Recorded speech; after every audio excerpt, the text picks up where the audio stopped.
Hola, ¿qué tal, Jacobs? Bienvenidos a un video más del Jacob, donde Epigmenio Ibarra se planta en medio del programa en vivo y le dice en su carota de Ciro Gómez Leiva que pues prácticamente Borolas, Felipe Calderón, dejó el país hecho pedazos. ¿Y dónde está el crimen organizado de Estados Unidos?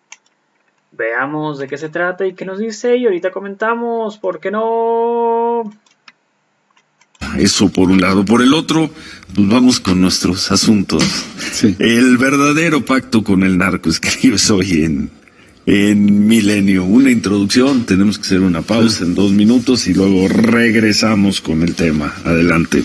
Pues mira, he estado escuchando y leyendo todo lo que se habla del pacto con el narco y López Obrador. Y la verdad yo me pregunto ¿qué es más fácil suponer? Que un presidente que habla con una señora, con una anciana, que le pide apoyo para poder visitar a su hijo en los Estados Unidos, tenga un pacto con el narco, o que un presidente como Felipe Calderón, que encumbró, nombró, protegió y mantuvo en el cargo 6 años a Genaro García Luna. Y a propósito de García Luna, me pregunto, ¿por qué no es tema García Luna? ¿Por qué no nos preguntamos siquiera en los medios cómo el hombre de Washington, el policía más condecorado, el hombre que recibió tantos homenajes en Washington, está hoy siendo perseguido por el Departamento de Justicia de los Estados Unidos? ¿Qué hizo que los Estados Unidos hicieran este viraje? A ver, déjala ahí y regresamos con ese y con otros temas. Son las 8:20, volvemos. 8:24, ¿en qué estábamos, Epigmenio? Pues en esto del supuesto pacto con el narco del actual gobierno. Yo sostengo, por el contrario, que si existe un pacto con el narco, este se estableció desde el régimen anterior. Y pongo, por ejemplo, el caso de Chihuahua. La zona montañosa de Chihuahua, la Sierra Tarahumara, Urique. El dominio del PRI y el PAN en la zona ha sido ancestral. Chihuahua ha sido un territorio gobernado por figuras, pues, ¿qué te diré?, que van de lo patético a lo siniestro. Entre Barrios, ¿te acuerdas aquel Pancho Barrio, que culpaba a las mujeres de sus asesinatos? Gobernador del 92 al 98, por y ahí, César ¿no? Duarte. César Duarte, hoy en la cárcel. Hoy en la cárcel. Entonces, José Reyes Baeza. En el hospital, José Reyes Bueno, Baeza. en el hospital. En el hospital. José Reyes Baeza. Sí, tenemos, digamos, entre los ejemplos de... Y luego Javier Corral. Luego Javier Corral. Sí. Entre los ejemplos de colusión entre crimen y política, ahí donde digo que se borran las líneas entre política y delito, de las que habla Hans Magnus Enzensberger, Chihuahua es un caso paradigmático. Y ahí es donde el crimen organizado empezó a destacar por su violencia demencial. Y ahí es donde matan a los jesuitas. Ahí es donde los Salazar, que controlan parte del norte de Sonora y de Chihuahua, ese cártel, ha tenido nexos muy cercanos con el PAN. Muy cercanos. En la investigación del asesinato de Miroslava Breach, hay nexos entre panistas activos en el gobierno y en el partido y los asesinos. Entonces, esto llega al colmo cuando se sienta en la mesa, en Los Pinos, para conducir la guerra, Genaro García Luna. Y tenemos que hacer notar que Genaro García Luna era el hombre de Washington, el policía mexicano más condecorado en los Estados Unidos. Hay un artículo en el New York Times escandaloso que es un perfil que hacen sobre García Luna, que es el colmo del elogio del guerrero. ¿Por qué hay ese giro en Washington? ¿Por qué los Estados Unidos se vuelcan contra un aliado incondicional? ¿Qué le saben? Y si le saben a él, ¿qué le saben a Calderón y a todo el círculo? Entonces, me parece que hay un silencio sepulcral en torno a un hecho histórico que demanda una atención de nuestra parte. ¿Pero a qué te refieres con silencio sepulcral? Se habla muy poco de García Luna. Pero García Luna lo detuvieron, está en la cárcel hace 2 años y medio. Hace 2 años y medio. Esperando un juicio. Hace 2 años y medio. Todos los días hay noticias. Y pues tienes que informar. Pues la verdad se remiten las noticias a consignar lo que dicen los diarios norteamericanos. No veo investigaciones profundas sobre García Luna, sobre su... Hay libros, hay trabajos... Pues yo la verdad en el contrapeso editorial. 2 años y medio en la... Sí, ¿Cuándo lo tuvieron? ¿Finales del 19? Del 19 ya está esperando un juicio. No es así nomás, es qué significa Genaro García Luna. Es la expresión concreta de esto que significa, se está hasta donde sabemos y hemos visto por el expediente judicial en Estados Unidos, está acusado de haber aceptado un soborno de un narcotraficante. Esa es la información de la que disponemos, es el único cargo. Imagínate. Sí. No hay más, ¿eh? Pero te pongo otra vez sobre la mesa un hecho que debería despertar al menos la curiosidad de los periodistas. ¿Por qué este hombre, que fue la pieza clave de la relación México-Estados Unidos, que fue el operador de la iniciativa Mérida, hoy está siendo enjuiciado? ¿Eso qué significa? No por otra cosa, sino porque supuestamente aceptó dinero en efectivo de un narcotraficante que declaró eso en el juicio del Chapo Guzmán. No hay más. No hay más. Bueno, no sabemos. No, hasta el momento información que no sabemos. No hay, y si sigues la ruta de García Luna, desde el montaje de Florence Cassés, pasando por la AFI y el desastre que fue la AFI, hasta el desastre que fue la guerra de Felipe Calderón, encontrarás las pistas, las huellas de una carrera criminal. Por no hablar de la acumulación de una fortuna en los Estados Unidos, que era escandalosa y evidente. ¿Tiene mucho dinero? Sí, y tenía muchas propiedades en Miami. ¿Tiene muchas propiedades? Pues se le han adjudicado, pero entiendo que no se le ha aprobado la propiedad. Claro, pero hay que entrarle a la historia de los penales. Hay que entrarle a la historia de la adjudicación de los penales concesionados en el periodo de Calderón, del penal de... Ya los revisaron y auditaron varias veces en del penal de las Islas Marías, del equipamiento de los penales, del equipamiento del centro de inteligencia que tanto presumía Calderón. Que se revisaron, que fue un tema que tomó mucho tiempo en las conferencias mañaneras a principios del año pasado. Sí.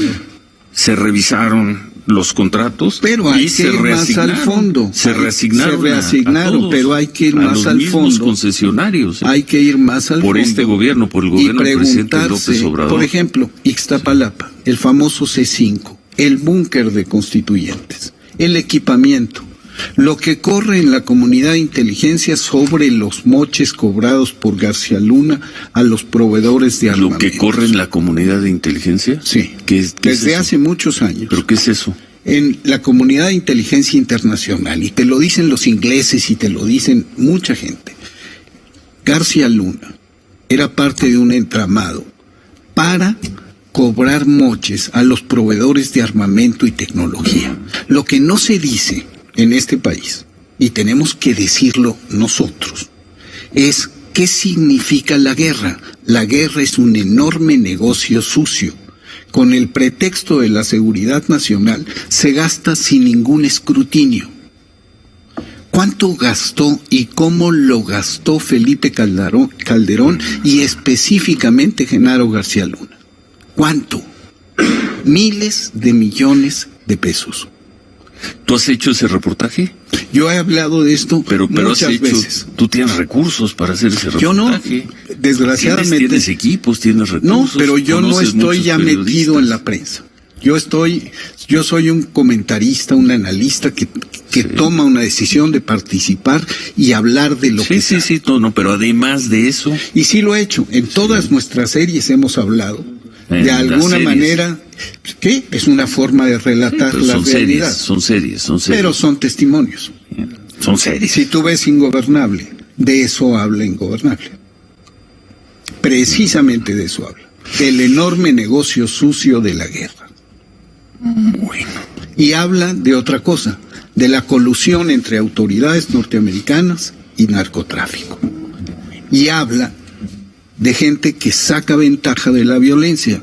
De todo eso tenemos que hablar con respecto a García Luna y con respecto a Felipe Calderón.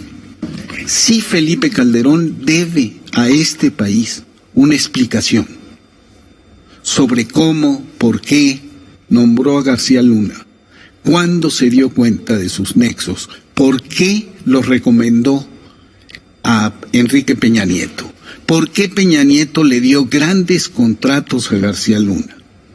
¿Y por qué los norteamericanos que lo consideraban su hombre hoy se dan la vuelta? Algo muy grueso tiene el Departamento de Justicia. Lo veremos por lo pronto.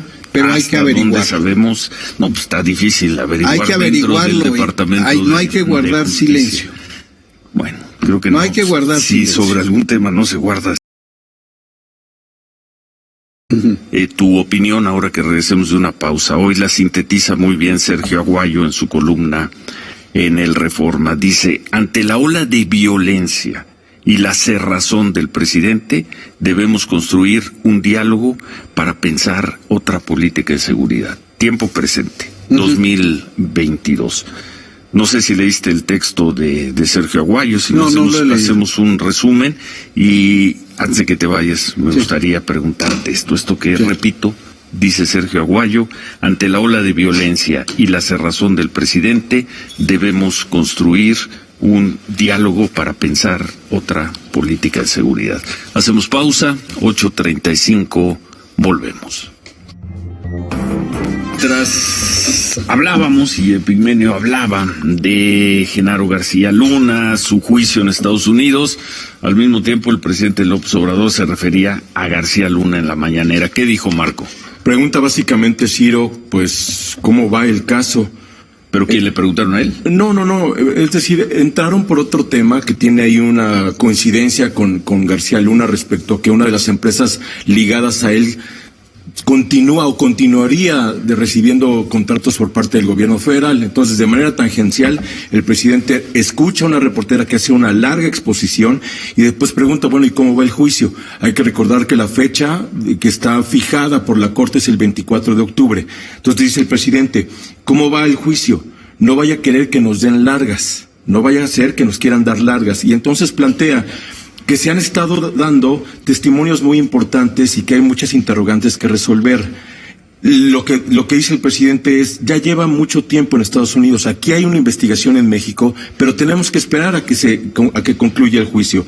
Y se tiene que hacer varias preguntas. Por ejemplo, y plantea el presidente, ¿es real la acusación en contra de García Luna o se fabricó? Y si se fabricó, ¿quién es el responsable? La agencia y las personas que fabricaron o que estuvieran señalando de manera falsa al exsecretario de Seguridad Pública. Y después plantea como ejemplo de una acusación fabricada el caso del general Cienfuegos, exsecretario de la Defensa Nacional detenido en su momento en Los Ángeles. ¿El presidente dijo que era una acusación fabricada? Cuando pasó lo del general Cienfuegos, independientemente de que no se tomó en cuenta México y de que tenía que ver con la autoridad de México, yo pedí que me mandaran el expediente y afortunadamente por la buena relación con Trump, lo mandaron y nos dimos cuenta de que no había fundamento para las acusaciones. A veces todo lo que viene del extranjero parece infalible.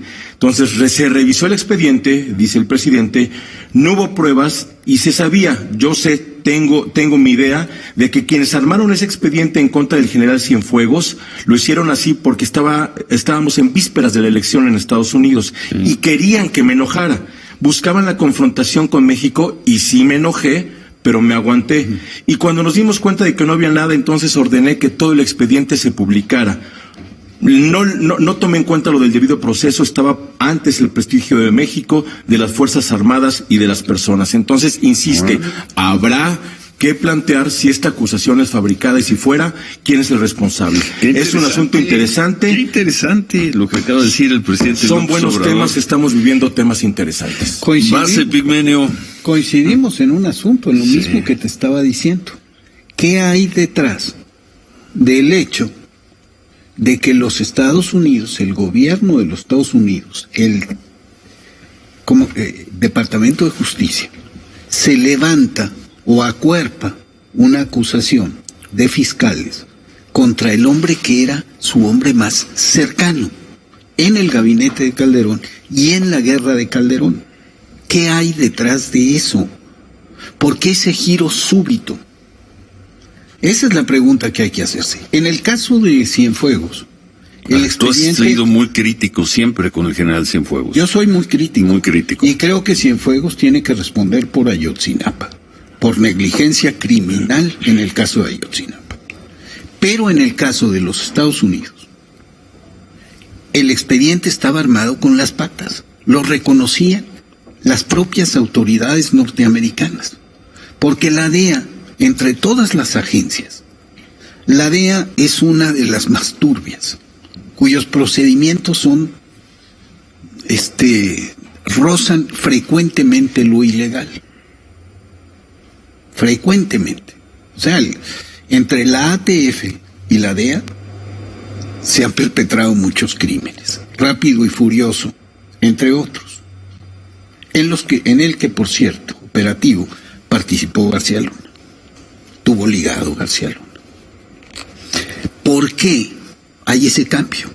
A Cienfuegos le arman un expediente con base al testimonio de un testigo protegido que habla del Güero y que habla de una comunicación inconcebible con un secretario de Defensa. O sea, sería de una torpeza brutal. Por WhatsApp, nada más. Por WhatsApp. Sí. En el caso de García Luna, la acusación se ha sostenido porque ya lleva 2 años. ¿Aguantará el juicio? No lo sabemos. Pero ya lleva 2 años ahí. 2 años y medio. 2 años y medio. Y van acumulando. Y acaban de pedir seguridad para los jurados y para los testigos. Y acaban de soltar otra bomba. O sea, yo no veo en la actitud de los fiscales de los Estados Unidos y del propio Departamento de Defensa la misma actitud que con repliegue. No veo repliegue. ¿Por qué? Bueno. Esa es la pregunta. ¿Ya no resuelve el tema? No, nada más me restaría plantear preguntas finales que hizo el propio presidente. ¿Se va a quedar ahí con García Luna? ¿Fue solo él? ¿Quién más está involucrado? Bueno. ¿Quién más está involucrado? Bueno, por supuesto. ¿Dónde anda Felipe Calderón, por cierto? Felipe Calderón haciendo su vida. ¿Por dónde? No sé. Bueno, hay que preguntarse por dónde anda y por qué aparece nada más de vez en cuando para soltar unas pullas. Pero Felipe para Calderón, decirme Pigmenio. Felipe Calderón es un ciudadano, ¿no? Pues es un ciudadano. Dejó el gobierno hace Dejó el país 10 hecho años. Pedazos. Dejó el gobierno hace 10 años. Dejó el país hecho pedazos. Fíjate que cuando hablas de la estadística del crimen, hay que ver la otra gráfica, la gráfica completa. ¿Cómo estaba el crimen con Fox? ¿Y qué pasó con Felipe Calderón? Con Fox había 60,000 muertos. Con Felipe Calderón se fue a 120,000. Con Enrique Peña Nieto se fue a 156,000. O sea, la gráfica de incremento de la violencia tiene que ver con la acción de Felipe Calderón. Y no ha dejado de subir en el gobierno el presidente López Obrador. Y hablemos de Aguayo. Y allá viene la pregunta, te la hacíamos antes de ir al corte. Escribe hoy en el Reforma Sergio Aguayo y también Ricardo Rocha en el Universal, y varias personas lo han expresado en los últimos días. Lo sintetizo con la columna de Sergio Aguayo. Dice: ante la ola de violencia y la cerrazón del presidente, debemos construir un diálogo para pensar otra política de seguridad. Mira, el diálogo está abierto. A lo que se niegan muchos de los críticos de la política de seguridad es a considerarla en su profundidad. No veo en ninguna de las discusiones que se rebata el hecho de que hay que atacar las causas de la violencia y no las consecuencias. Y lo que sí veo es una especie de urgencia feroz que tiene que ver más con la contienda política que con la realidad. Y que va de posiciones extremas como la estupidez de Alito, de ayer. La de que todo mundo tenga armas de mayor calibre. Pues dice de un mayor calibre. Imagínate lo que está pidiendo el dirigente del partido. Lo que habría pasado ayer en Puebla, en la balacera que se dio afuera de un centro de vacunación, si la gente hubiera tenido armas de eso hubiera sido una masacre. Pues sí. Pero bueno, a ver, no nos desviemos. No, porque está conectado. Se está creando la urgencia de replantear la estrategia de seguridad. Y va desde posiciones que son muy razonables, como la de Sergio, hasta posiciones irracionales como la de Alito. La presión de que cambiemos esto. ¿A dónde? ¿A dónde nos movemos? ¿A lo mismo? ¿O esperamos los resultados de una estrategia que descanse en 3 principios? Primero, la construcción de la paz. Atacar las causas y no las consecuencias. Segundo, la formación de un cuerpo que sustituya con su presencia en todo el país a las policías que estaban infiltradas por el narco. Porque esa es una realidad que nunca se atacó. Las policías municipales y estatales son casi un instrumento del narco, se volvieron un instrumento del narco. Entonces primero atacas las causas y le disputas base social al narco. ¿Qué está haciendo el presidente cuando va a Badiraguato? Hablar con la mamá del Chapo. No, está haciendo una cosa más seria. Está encabezando la lucha por la disputa por la base social en el propio territorio del narco. Está mandando un mensaje, está diciendo aquí estamos. Cuando abre carreteras en las sierras, está en la disputa por la base social, ahí en territorios donde el Estado no existía. Sin esa disputa no hay manera de ganar la guerra. Si no le quitamos al narco el control de población que obtuvo a lo largo de décadas de implantación, coerción y compra, no vamos que a no es avanzar. solo el narco, a estas alturas ya no es el narco se convirtió en el otras narco organizaciones. Es el crimen organizado. Sí, bueno. Por eso y hay que ver la otra gráfica de crecimiento de las organizaciones criminales en el periodo de Felipe Calderón. ¿Qué pasó? ¿Cuántas organizaciones?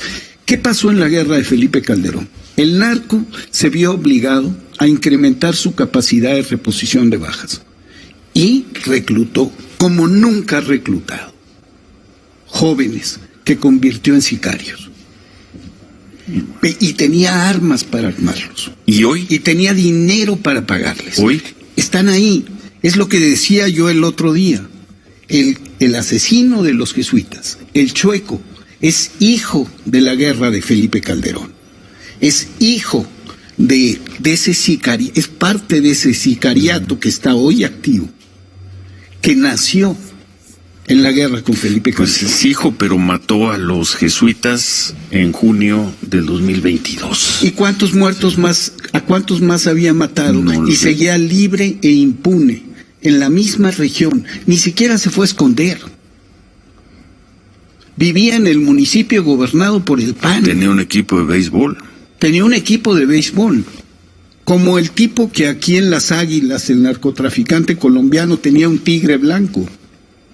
El narco vivía. Y sigue viviendo. Sigue viviendo. Entonces, ¿cómo lo echas atrás? ¿Cómo lo destruyes al narco? Bueno. Esa es la pregunta que se hace. De lo que dices, yo damos una crítica. Dices, el diálogo está abierto.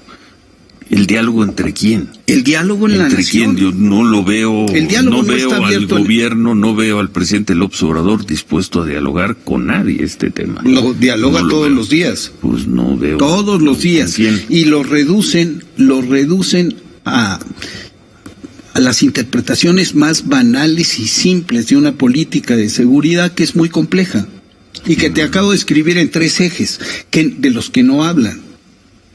¿Que no habla quién, Sergio? En general, no se habla. Abrazos, no balazos, no funciona porque es protección a los delincuentes. No, respeto a los derechos humanos. Tú Sí, llevas en respeto a este los espacio derechos 3 humanos. meses repitiendo atacar las causas, la política de paz. Y seguiré Pero yo no repitiendo. veo una discusión así desde el gobierno. ¿Eh? Yo No la veo. Yo sí la veo Y y la mira veo, la veo en las mañaneras todos los días. Y la veo en las asambleas y la veo en las giras. Hay un discurso consistente. La veo en los viajes a Badiraguato. La veo en el recorrido por la montaña de Guerrero de la semana pasada. Son los programas sociales, estamos fritos si no resolvemos el problema de la injusticia social en este país. Injusticia social. No son limosnas, no son prebendas electorales, es atender las causas de la desigualdad, resolver la desigualdad. En un país donde nadie miraba por millones de personas. ¿Algo más? Nada más. Ya.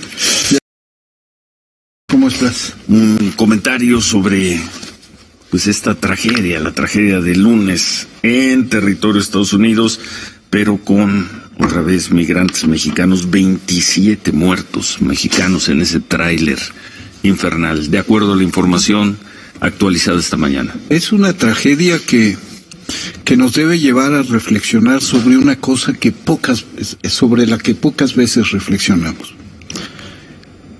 ¿Qué pasa en los Estados Unidos con la autoridad? La solemos ver como una autoridad impoluta. Hoy, E implacable. implacable. De lo que habla hoy Garduño, al mostrar las fotos pasando por los CBPs, por los centros de control fronterizo, es que les pasó un elefante por las narices. ¿Por qué? ¿Qué pasa con la corrupción en los Estados Unidos? Y eso se liga también con la droga, con los cárteles de la droga. ¿Qué pasa? Estamos ante una crisis sistémica. La corrupción no es patrimonio exclusivo de México. Que un tráiler con tantos migrantes haya pasado todos los controles. 67, dijo Garduño hoy en la mañana. 67. 67. ¿Cómo no los detectan? ¿Qué no tienen la tecnología más alta? ¿Qué no Texas es un bastión de la defensa contra la penetración de los ilegales? Y además un estado con muchísimos recursos. Te habla quizá de tecnología en este tráiler. ¿Cómo llevaban escondidos a estos hombres y mujeres? Por eso murieron asfixiados. Pero te habla, evidentemente, de que aquí como pasa o pasaba antes, de que va a pasar el señor y aquí te dejo una maleta de $, para que voltees al otro lado. Eso también está pesando en Estados Unidos. Sobre eso hay que poner en la mesa. ¿Pero qué significa poner en la mesa? ¿Y cómo lo reclamarías?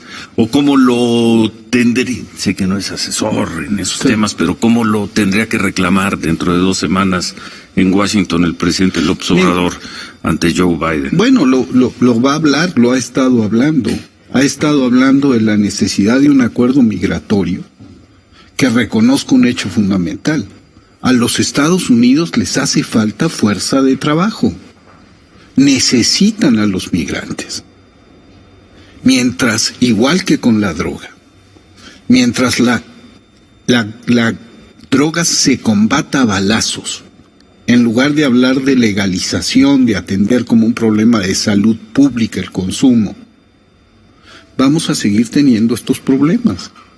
Y de eso tendrá que hablar López Obrador, pero de eso tenemos que hablar los periodistas. También tenemos que hacer una investigación sobre el crimen organizado en los Estados Unidos, no el de los Martínez o los González o los Escobar, el de los Mackenzie, de los Williams, de los muy norteamericanos gángsters, que son los que dominan a las mafias mexicanas, porque son los dueños de la última milla. El gran dinero del crimen está en los Estados Unidos. El gran dinero. Comparado con lo que reciben, los millones que se reciben aquí, los miles de millones, allá estamos hablando del triple. Tanto una persona como un gramo de coca, fíjate qué cosa terrible estoy diciendo, valen así en México y así en los Estados Unidos. 10 veces más, o 100. O 100. 1000. ¿Cuánto cada uno de estos 67? ¿Cuántos dólares estaba pagando? Le pagaron al pollero en México. Pero una vez allá, ¿cuántos dólares les costaba ese viaje de la muerte? No, y además si lo registra hoy hace cuentas el periódico Reforma en su nota principal, pues la frontera sigue siendo muy porosa de los dos lados. Por el lado mexicano sí sigue saliendo la gente, ya están las estadísticas, pero siguen pasando a Estados Unidos. Y seguirán pasando. Y en Estados Unidos sí no surge un dato que eche por tierra lo que informó hoy el señor Garduño.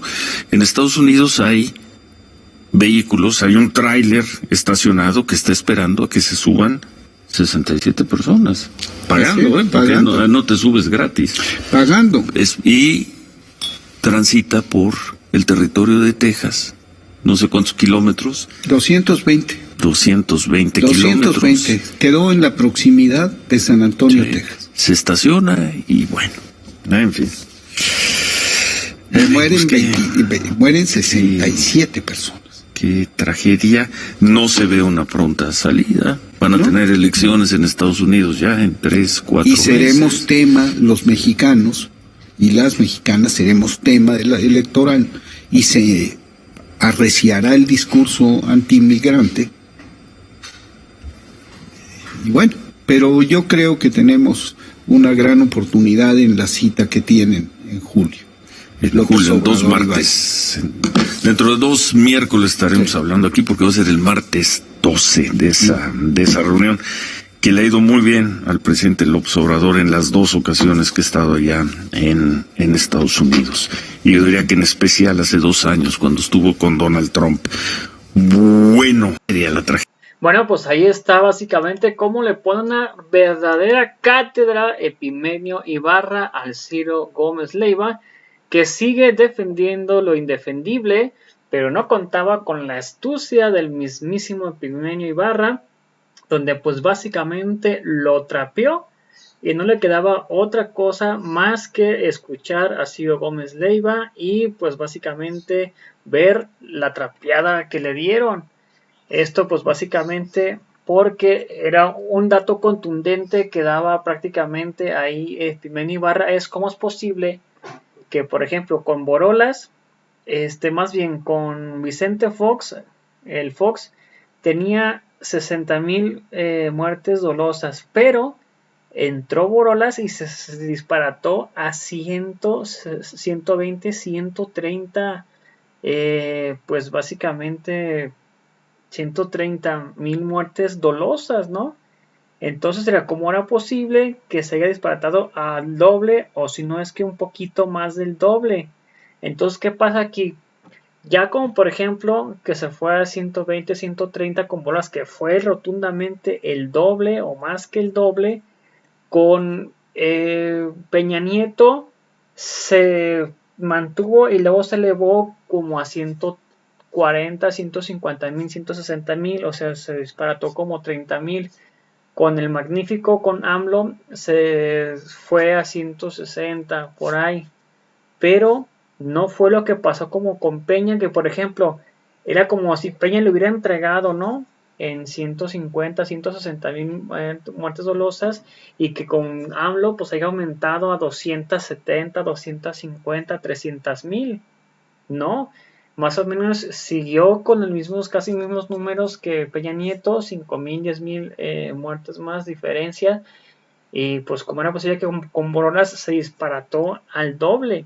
Y es que también es cada sexenio, no crean que cada sexenio, ya se fue, ya cambias de sexenio, vamos a entregar las armas, vamos a entregar las drogas y vamos a empezar otra vez de nuevo, que dirían los narcos. No, prácticamente los narcos siguen haciendo más dinero al cambio de gobierno, siguen haciendo más personas, más crimen organizado, siguen sembrando más drogas, creciendo y expandiendo, y acá cada cambio de gobierno, pero sobre todo acá que fue cambio de régimen, pues entra AMLO con su estructura, y aquí sí fue un cambio completamente de estructura, y es como que empezar desde cero, porque se implantó viendo a ver cómo estaba la onda, y con Peña, con Borolas, con Fox, con Carlos Salinas de Gortari y todos los gobiernos anteriores, Cedillo, pues ellos eran, por ejemplo, antes se organizaban, era un monito y después se fueron haciendo 2 y luego 3, 4, 5 y así,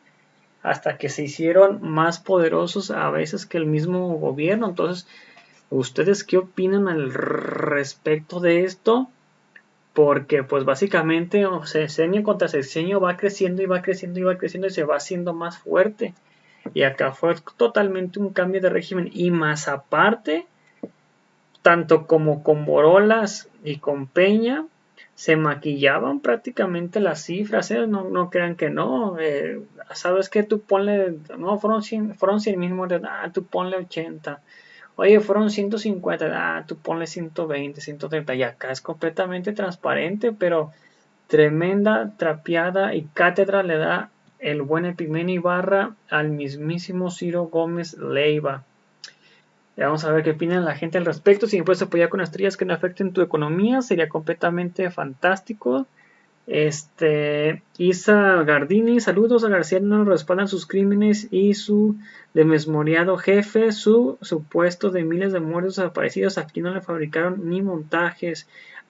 Y no olviden las manos que ya están sentenciados. No quieren hablar de Alito y su burrada. Tal elemento del payaso es que ahí está de patiño. Felipe Ortiz. Ya hemos oído tonterías del corrupto, pero también proponen estos locos que ya parece que miran el callo sobre la cabina, que mi troque, mirando para todos lados, buscando delincuentes, y la verdad es que la tontería es que el pinche BBV era sido, ¿para qué chingados invitas a Epimenio si sabes que te quedarás encabitado, chayotero? Pero ¿cómo extrañas al chayotero zángano? Adán Guerrero, la cátedra que le dio Epimenio fue de otro nivel, como siempre, siguió defendiendo lo indefendible. Qué trapeada le dio Epigmenio Ibarra a Ciro Gómez Leiva, completamente de acuerdo. Isabel OG, saludos a toda la banda, gracias por el video. Si me puede regalar un like en la página, un like en el video, comentarlo y compartirlo para que más personas nos vean, sería completamente fantástico. Los invito a ver el siguiente video. Hasta la próxima, bye, suscríbanse.